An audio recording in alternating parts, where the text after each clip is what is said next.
დილამშვიდობისა პირდაპირ ეთერშია დილის კურიერი დღის ამბებს 9 საათზე ნინო გაზდელიანი გაგაცნობთ.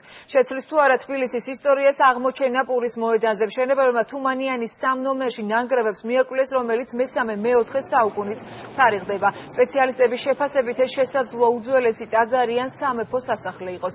ნანგრევები საცხოვრებელი სახლის მშენებლობის დროს გამოჩნდა, ამ ეტაპზე მშენებლობა შეჩერებულია. შენობა 2002 წლის მიწისძვრის შედეგად დაზარალებული მოსახლეობისათვის შეანდება, იმ შემთხვევაში თუ ძეგლის უნიკალურობა დადასტურდა, ნანგრევების კონსერვაცია მოხდება, მოსახლეობა კი იმავე უბანში ალტერნატიულ ფართს მიიღებს. არქეოლოგები და ექსპერტები გათხრებს დღეიდან დაიწყებენ. საინტერესო არის თვითონ ეს კედელი. დააკვირდით, როგორი კარგად გაკეთებული ქვებელია, მონუმენტური ნაგებობა აქ.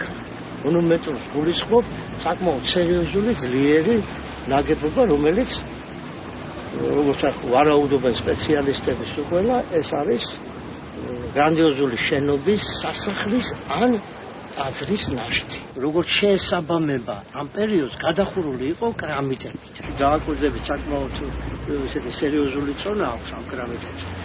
წარმოიდგინეთ, რამდენიმე 1000 კრამიტი რა წონის იქნებოდა. საზრკვლის ფუნდამენტის დამუშავების დროს 16 სიღრმეზე აღმოჩნდა საკმაოდ მნიშვნელოვანი კულტურული ფენა. როგორც არქეოლოგები ვარაუდობენ, ეს არის